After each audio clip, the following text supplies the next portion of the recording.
Good afternoon, my name is Dennis Daly and I am an interviewer for the Public Library of Cincinnati and Hamilton County.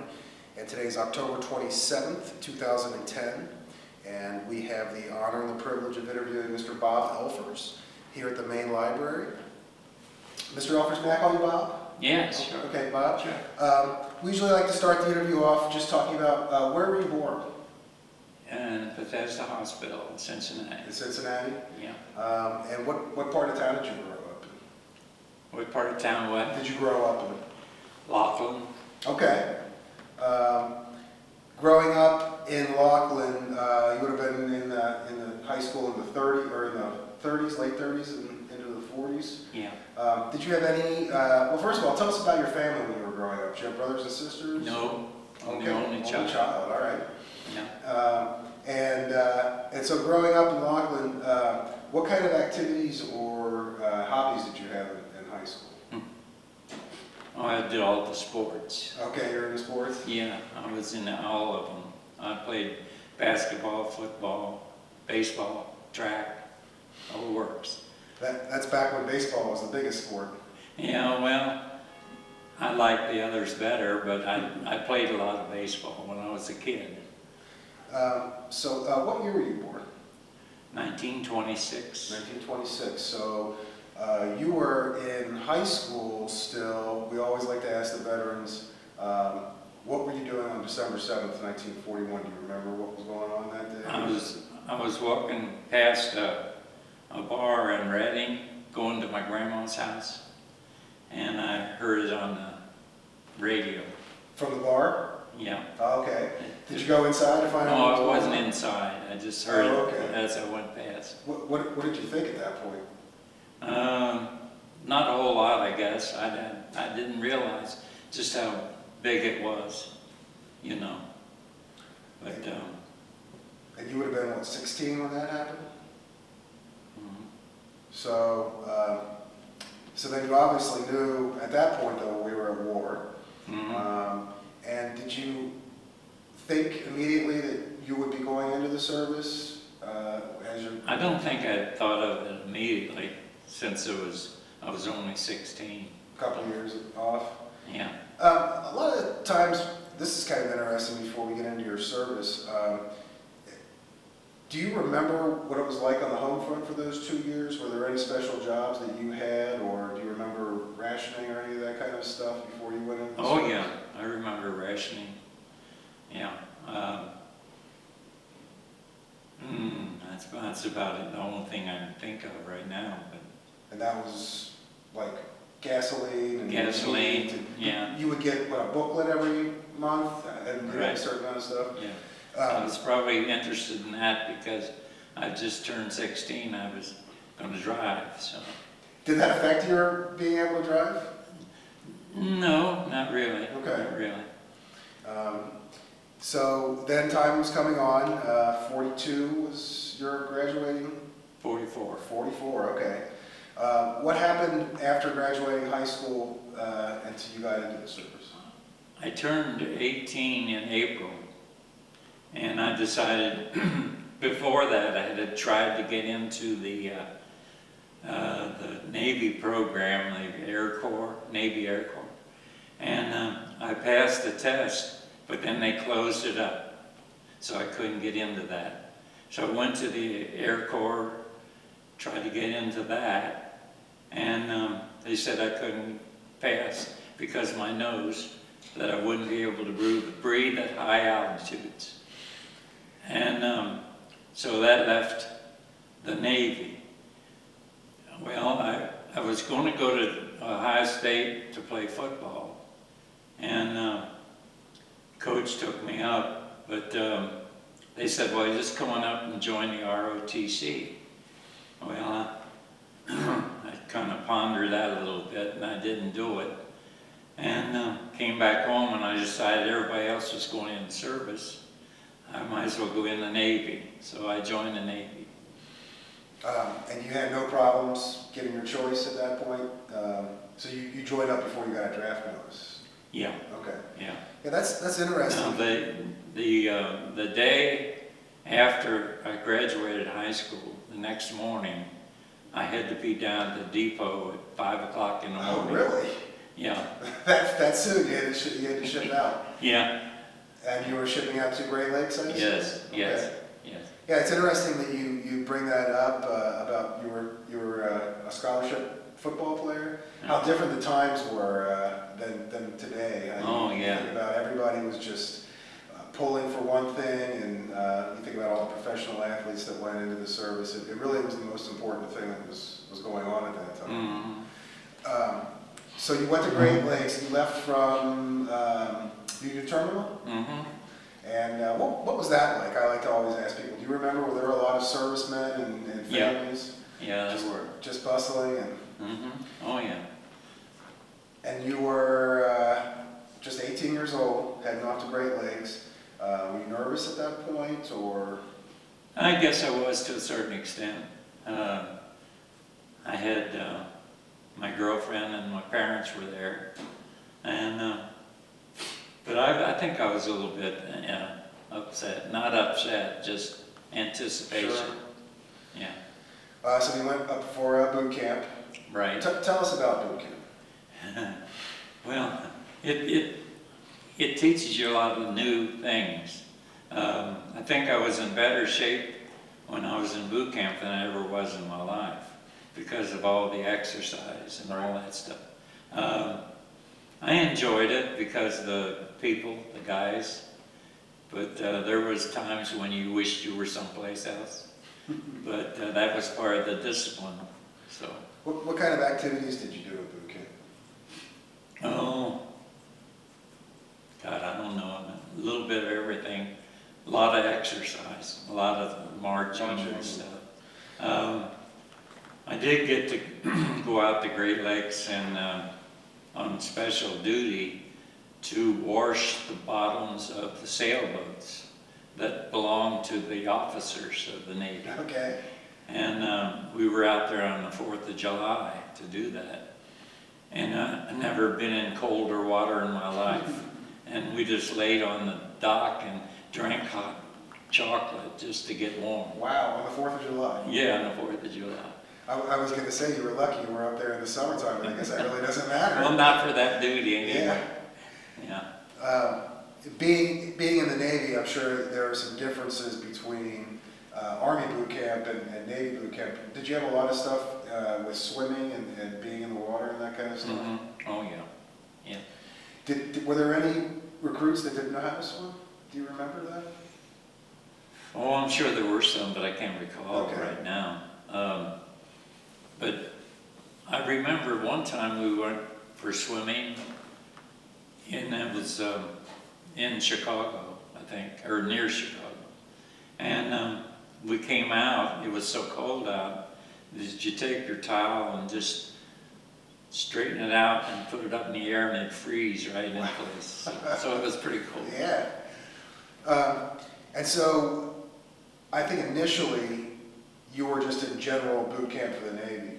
Right. Did you then get assigned a school to go to after Yes. that? Okay, Yes. what happened after boot camp? I was assigned to Signalman school. Okay. And I had to go to New York, by the Finger Lakes. I don't remember the name of the town, but the camp was right there by the lake. Okay. And 16 weeks we were at that school. What kind of stuff did you learn in Signalman? Flags, Okay. semaphore, lights, that's about it, I guess, mainly. Did you use, and this is jumping ahead a little bit, we'll get to it, but did you use semaphore a lot when you were out? Or was it mostly lights? Mostly lights, Okay. yeah. And that was with shutters, and you would close them off and open them Yeah, up? the Morse code. Morse code, I was going to ask Yeah. that, so I did it with Morse code. So did you basically start off by learning Morse code, and then learning how to use the lights? Or? Yes. Okay. So 16 weeks of that. Yeah. Any experiences there that stick out or you remember? No, I remember a whole lot. We played football there in the snow and everything. Charlie Wolf, who used to be the coach here in Cincinnati, he was in camp with me. Okay. He and I played pool at night or ping pong. He beat me every night at ping pong, and I beat him every night at pool. So. And he was a good football player, I guess. Oh, yes, he was, yeah. So you had two good football players up there at least. Yeah. So this would have been the winter of 44 at that point, late 44, early 45 that you were up there? I think it might be 43. Okay. I don't know, 16 weeks from June. So you went in 43? Yeah. Okay. I went in and actually, yeah, let's see. I'm confused.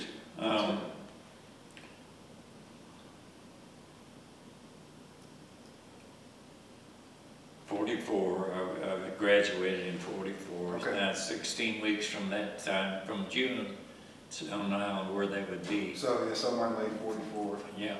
Did you get then orders from Signalman School to ship out, or did you go They someplace? sent me back to Great Lakes Okay.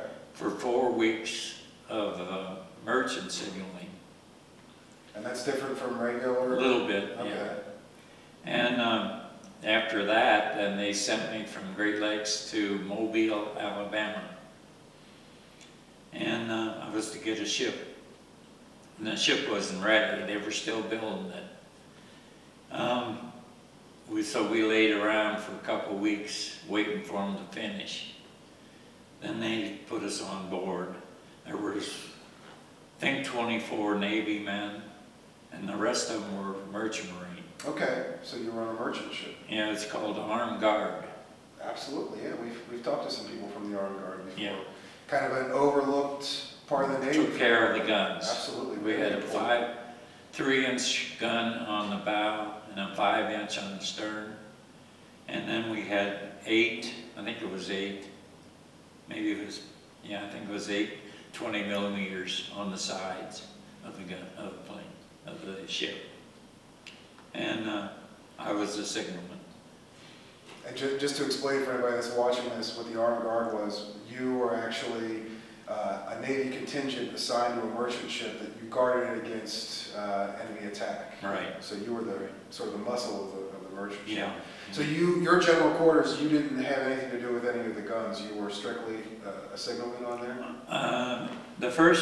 For the first few trips, there was 24 Navy men. Then all of a sudden they cut us back to 15. Then at that point I had to station at the bow at Okay. the 3-inch gun in emergency. So tell us a little bit about your first assignment out of Mobile on the ship. Where was the ship headed toward? We went down to Houston, Texas. Okay. And they took us, and then we went from Houston, Texas up to Boston. And they had tried when they first got on the ship, since it was brand new, they took it out in the Gulf to test it.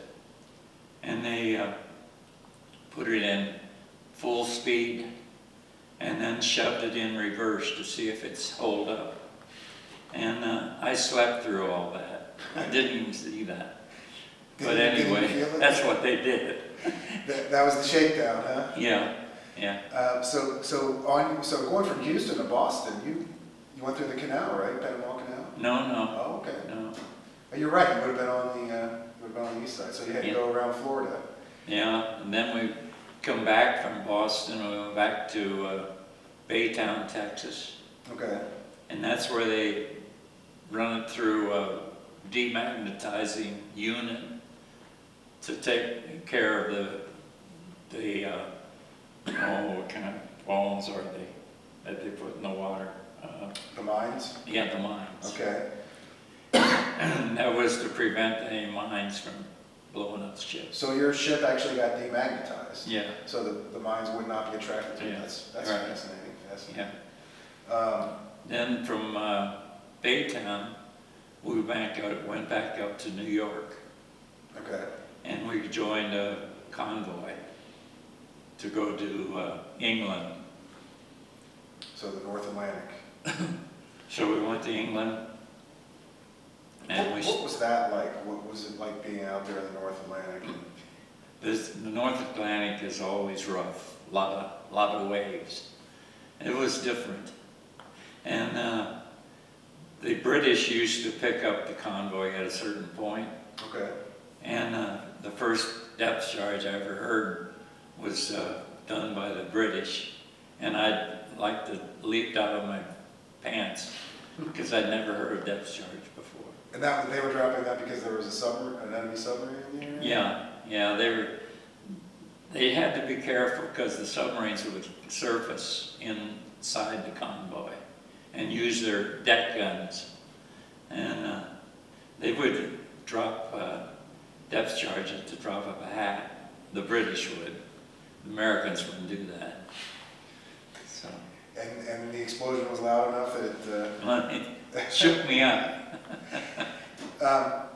Talk a little bit about, if you can remember, I'm just curious, when you were in the convoy, you were the signalman, what kind of messages did you send from ship to ship? Do you remember?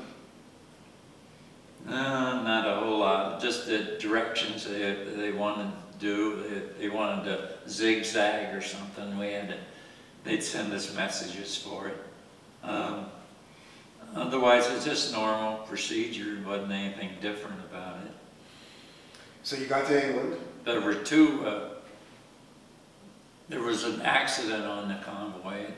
One of the ships lost control and hit another ship, and the two guys were killed, and they buried them at sea. Oh, really? Yeah. Now, were you part of the burial at sea? No, Oh, you weren't on board? We were just part of the convoy. Okay. No. They dropped back and had the burial. Okay. So. No ships were sunk in the convoy? No, we were lucky. And this would have been toward the end of the war in Europe when you were going over Yeah, there. getting close. So you probably didn't see any German Air Force out in No, we came back from England to New York. Let's see, now I could get this straight. Did you get any leave in England when you got there? Did you get off the ship and Yeah, see England a little bit? yeah. What was that like? What were your impressions of England in wartime? Oh, Haitian was sort of out of town. It was a little place. And that's where we got our good supply of oil, crude oil or whatever it happened to be. And there was a small Coney Island there. Okay. All kinds of little stands and games and stuff. And but it wasn't, a big town, just a little place. A lot of servicemen in the town? Not a whole lot. Okay. Not a whole lot.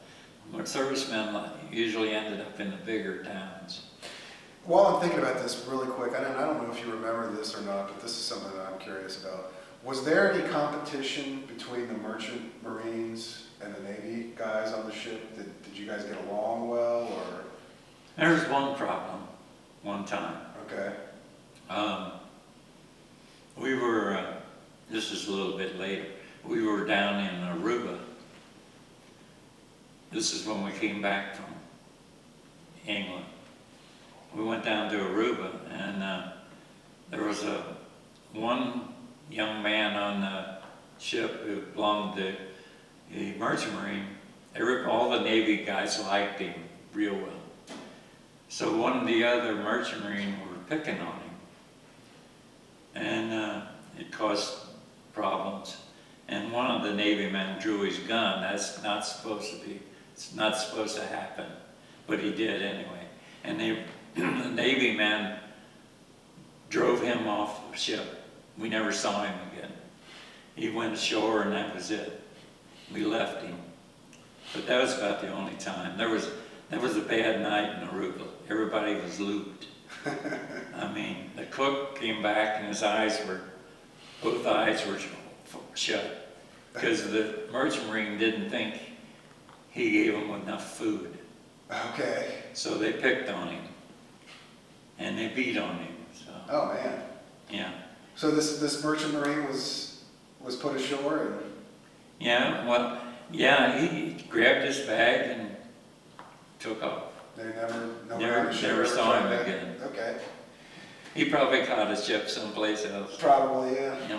Yeah. So let's get back to the story. You come back to New York from your first cruise to Yeah. England. When you're coming back, and do you have another convoy? Are you picking up soldiers or anything to bring back? Do you remember? No, we had a convoy. And were you bringing back supplies from Europe? Yeah. Okay. We come back, and I think this was the time when Roosevelt died. Okay. Because I stood for 4 hours with the light, so I getting a message about his death. Okay. Wow. And it was so rough in the water, I had to repeat a lot of stuff. And anyway, we come back, and we went from New York. Then they put some planes on board our ship. Okay. We only could hold, I think it was 2 fighter planes we could put on. And they sent an army man with the planes. He was to take care of the plane. And then we went from New York back to Scotland with the planes. Okay. When we got to Scotland, the war in Europe was over. Oh, really? Is that where you heard about the war being over when you got over to Yeah, Scotland? on the way over. And as we were coming into Scotland, or going out of Scotland, coming back, German sub came in to surrender. Oh, really? Yeah. And he passed. We went right past him, and he was coming in to surrender. Did they have a white flag up or something? Yeah, I can't remember now, but yeah, he was surrendering. That's fascinating because you brought that up, and I thought maybe you got attacked again, because you think it would be hard for them to have heard the news being submersion out there, but they were coming in to surrender actually, Yeah. so they passed them by. Were there any German sailors on board that you saw, or was everybody kind of in the... I don't remember that, That's to fascinating. tell you the truth. So at that point, the war's over. Did you have a chance to celebrate when you were in Scotland that the war was over, or? Not a whole lot, a little bit. And of course the Pacific War was still going on. Oh yeah, then we came back with the planes on, because they didn't want them. Okay. And we went down, that's when we went down to Aruba. We went back toward New York, and they sent us a signal to go to Aruba. And that's where we filled up with our fuel and went through the canal into the Pacific. And we went from the Pacific, we went to all the islands out in the Pacific. And we were in the Philippines when Halsey had his big group that was going to go to Japan to do the bombing of Japan. Okay. And we were filling up several ships at the time with fuel. And we were just bouncing around the Pacific. I got a sort of a little notebook that I had written when we got where we were going and when we got there and all that. What's the difference, if you remember much of a difference between, now you were in convoy in the Pacific, yes? No, we were alone. Okay, Yeah. so that's a big difference. Yeah. What did you know, just in sort of the physical area, and were there a lot of differences between sailing in the Pacific as opposed to the North Atlantic? Pacific was a lot nicer. Wasn't as rough. The water wasn't as rough, but it was nice and smooth. Did you have a lot of fears of Japanese submarines at that time, or? Oh, I'm sure. Yeah, we had a officer on board, took care of the Navy guys. He wasn't too. He went by the book. Okay. And he caused us a lot of problems. But Because he went by the anyway, book? he'd tell us if we ever saw a plane, to, call general quarters. So he'd have to go up to the top, up the deck. And since we didn't like him too well, we'd say that we blow the whistle or whatever it was to call general quarters to get him to go up and down. And he wouldn't come out at night out of his quarters because the guys didn't like him very well. So he was afraid he was going to get beat up. But finally, they took him off. Okay. Brought in another guy, new one. Did you guys get He was along? just the opposite. Oh, okay. Very pleasant, and, you know, let things go a little bit once in a while. That's funny. Did he ever get angry about having to go up to the top and back? Did he figure out what you were doing? Oh, yeah. Yeah. He didn't like it very much, no. No. He was a 90-day wonder, I think. Oh, yeah. Yeah. There were a lot of those then. Yeah. Yeah. So you got your new officer on deck, Yeah. on the ship, and Yeah. what kind of stuff were you doing out in the Pacific on your ship? Were you hauling supplies around from island to island, or? Yeah, we were taking, just supplying small vessels. So you were fueling, you were an oiler at that point? Yeah. Okay. Yeah. That had to be a little nerve-wracking, to have all that fuel on board the ship. Oh, yeah. Yeah. And especially when we were in convoy and the depth charges were going. Because we had a lot of airplane fuel on. Sure. And if you got hit, you know, we could have blown up Oh, yeah. pretty bad. That airplane fuel was really... Yeah. But Do you remember any of the islands that you hit or saw during their Pacific? oh, yeah, I got a whole list of them. Wait a minute. I don't, do you want me to show you this? Sure. I just,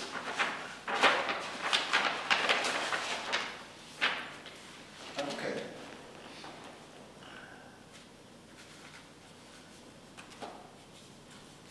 these are the, I wrote this down. It's gonna, should be put on something. As you were, well, this is the original. Yeah. This is what, where we were and how far we Oh, traveled. That's wonderful. All the islands. Oh, that's great.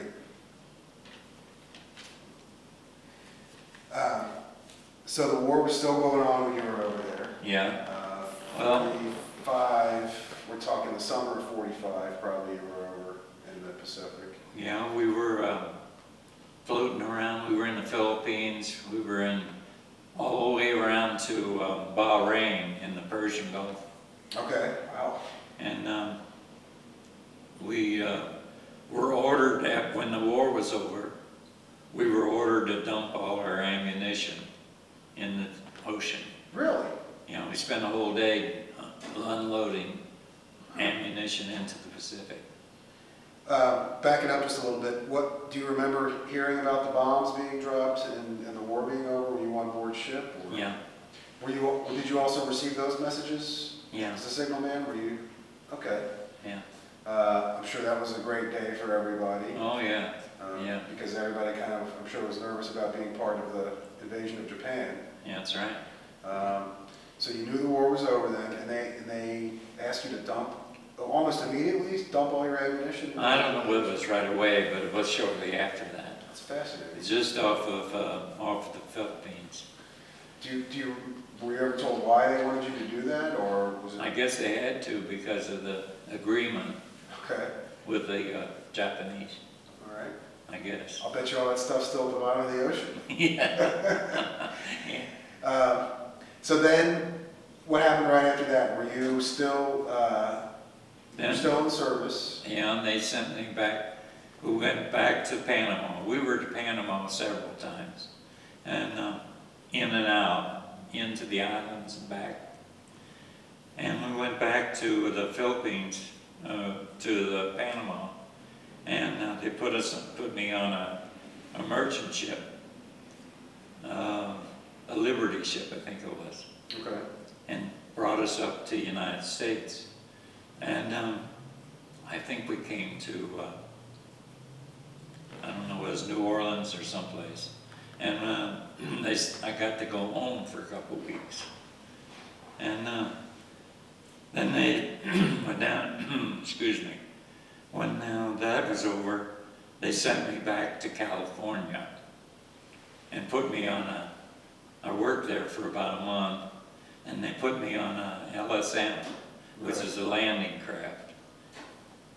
And we took the landing craft down through past Mexico and through the island, through the canal, and back up to New Orleans.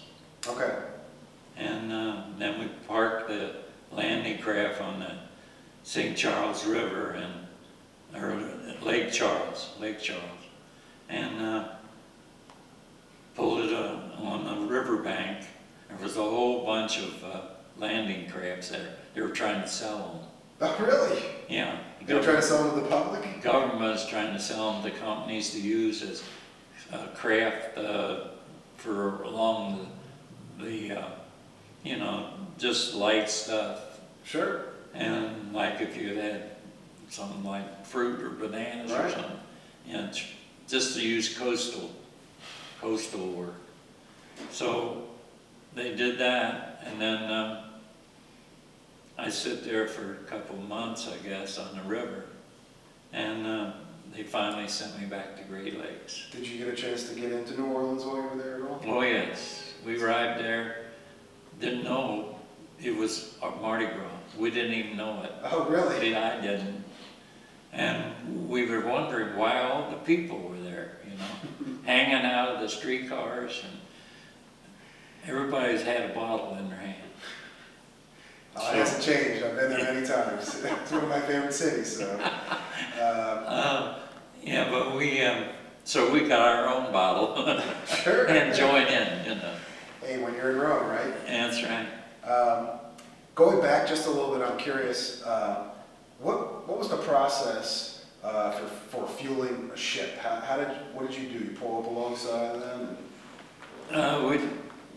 I remember you take and shoot the line across to the ship, and then they pull the hose over. Okay. And they hook up that way. I remember a guy who had enough points to get discharged, got hit when they sent that across, and he killed him. Oh, really? He had enough points to go home. Oh my gosh. And this thing that they shoot over with hit him, killed him. Oh man. Is it like a grappling hook or something? Yeah, some kind. I can't remember exactly what it was, but that was the way they got the hose over. And then the ship's crew that was fueling, they would go ahead and fuel the ship, and Yeah. then you would just pull the hose back Yeah, and take off. yeah. Did you ever have a chance to talk to any of the guys on the other ships, or were you too far apart? No, I was too far apart. Okay. That just seems to me like I would be unnerved if that was my job to go around with all that fuel underneath me. I don't know if I could have done it. Well, One spark and you're up. Well, there was a kind of a little incident on board ship. One of the guys had a marmoset, which is a small monkey, and he liked the monkey a lot, and we used to play around with it, and we'd stuff it into a Wheaties box. He was little, and he'd sit in there and eat. He'd keep him quiet. Well, somebody had it in for a guy that owned him, and they threw him in one of the tanks Oh my gosh. and killed him, the little thing. I don't remember if we ever knew who did it or not. Threw him in one of the fuel tanks? Yeah. Oh, that's terrible. Yeah.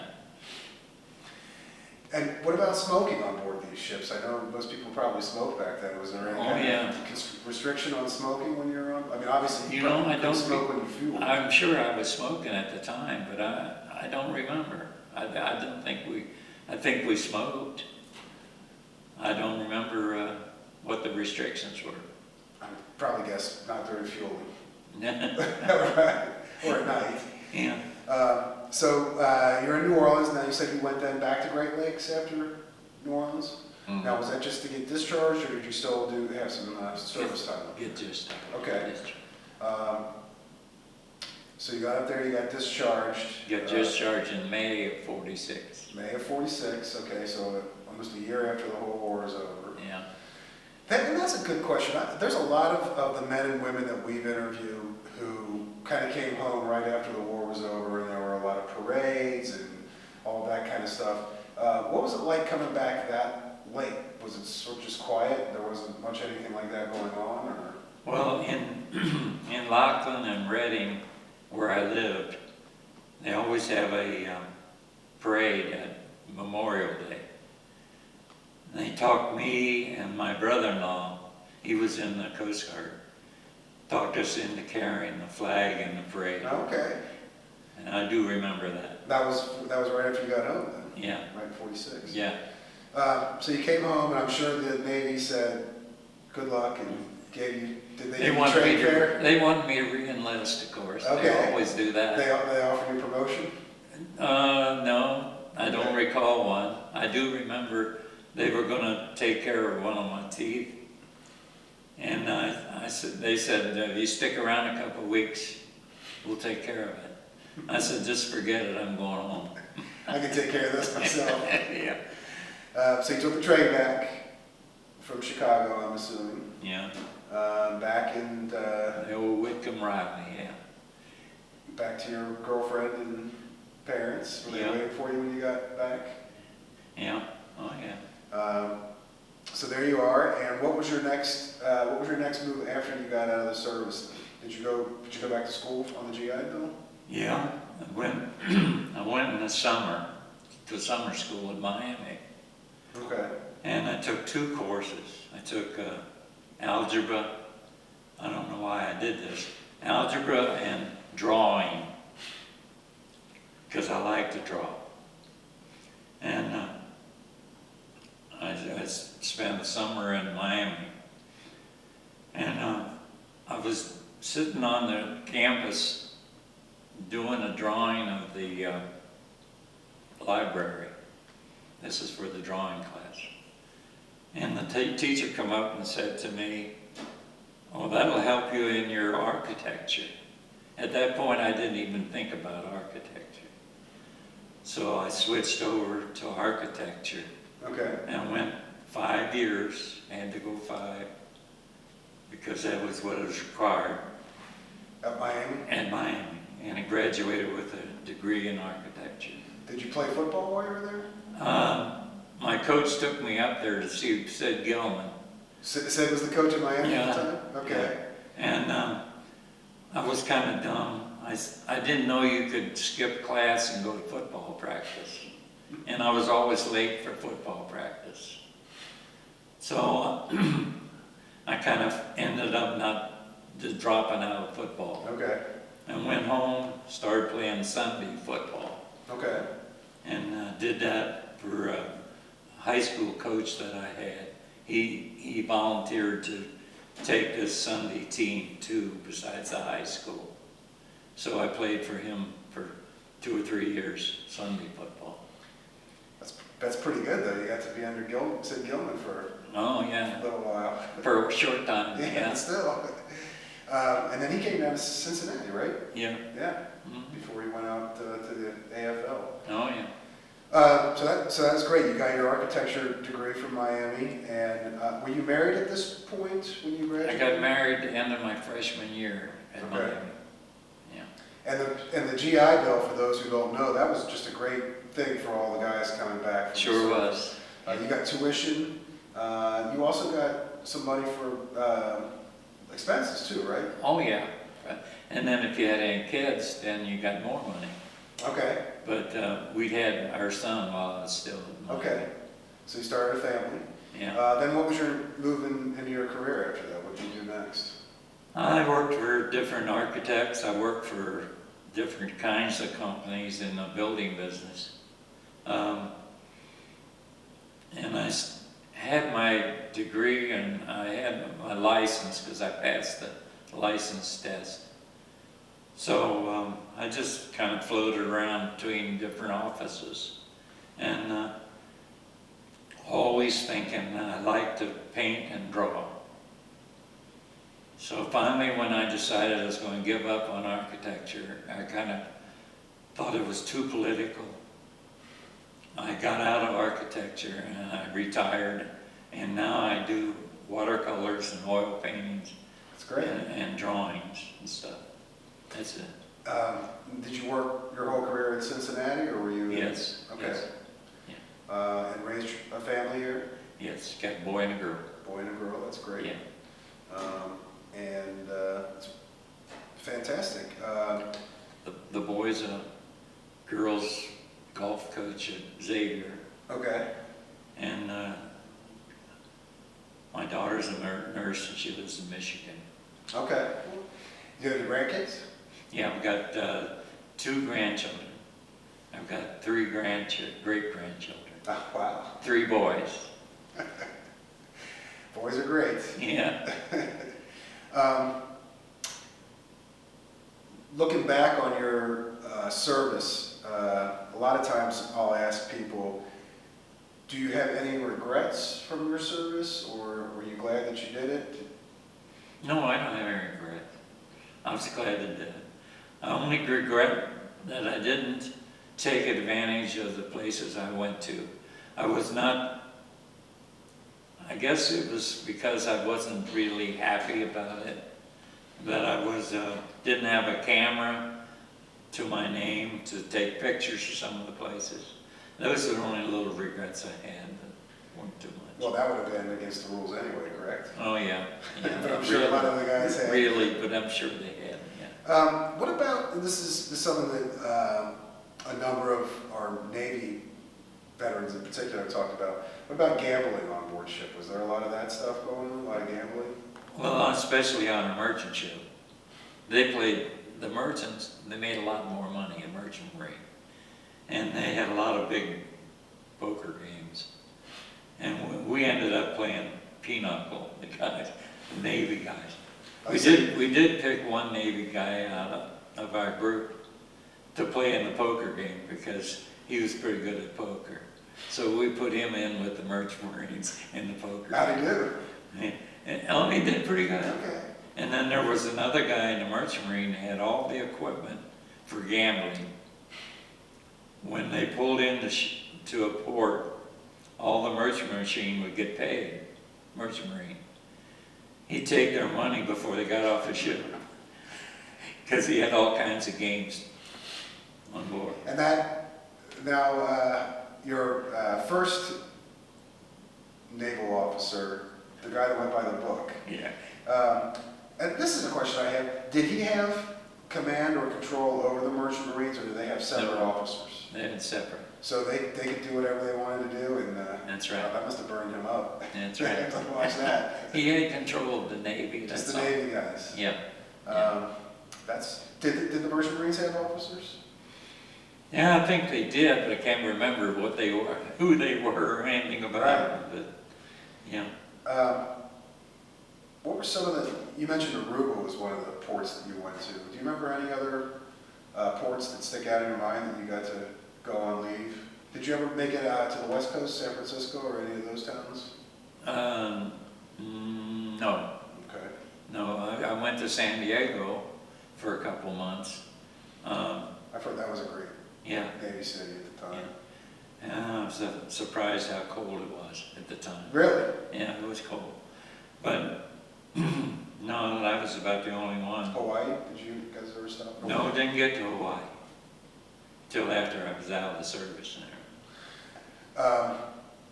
And I don't know if this happened to you, but a lot of the guys will talk about ceremonies for crossing the equator or Yeah, we going had through the a Panama little, Canal. had a ceremony. Did you go through those? Yeah. The shellbacks and the Yeah. Yeah, we had.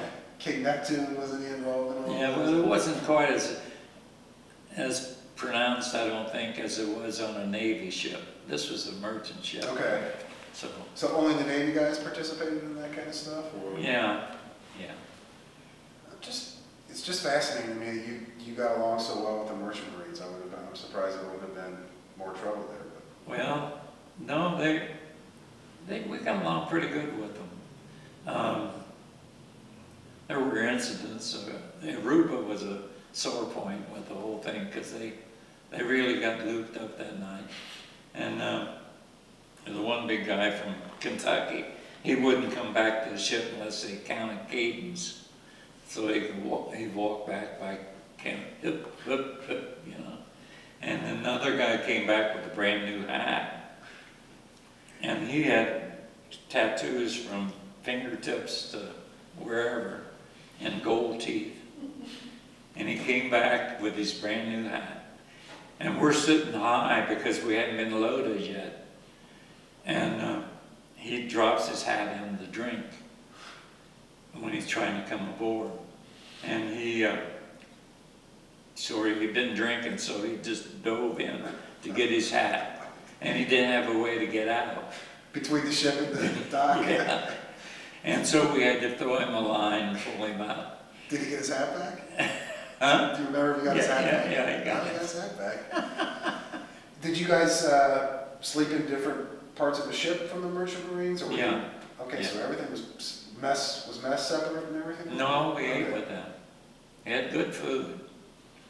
There was something. The only one bad thing we had one time was a turkey for Thanksgiving. They tried to save it for too long, and it wasn't any good. They cooked it anyway? A few people got sick. What about seasickness? Do you remember? Never had a anybody bit ever- of seasick. You never got seasick? Never. And it seemed like all the time, every time people got sick, it was the cooks. And then you had to fix your own meal or something. So we'd go down the engine room and fry ourselves some eggs or something. And they'd get sick if you showed them an egg that was fried. So, Had you been aboard a ship before you joined the Navy? no, Okay. didn't know what I was getting into. But it sounds like your constitution was built for that. You didn't get sick once. Yeah, I guess. Have you been aboard ship since? No, Never been on a cruise or anything like that? no. My son and his wife wanted to take me on a cruise. I said, no, I don't want to go. I don't want to go. Enough time out there in the ocean, huh? I've had enough time. There you go. Yeah.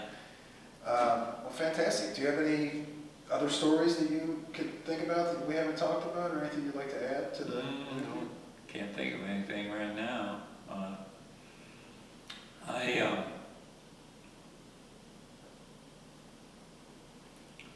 Nothing special. I just love to paint and draw, and I probably should have taken that instead of architecture. Well, but you get to do it now. Yeah, You don't have to worry about making a living off of it. that's right. That's right. Well, Bob, thanks again for doing the interview. Thank you for your service. Okay. Appreciate it.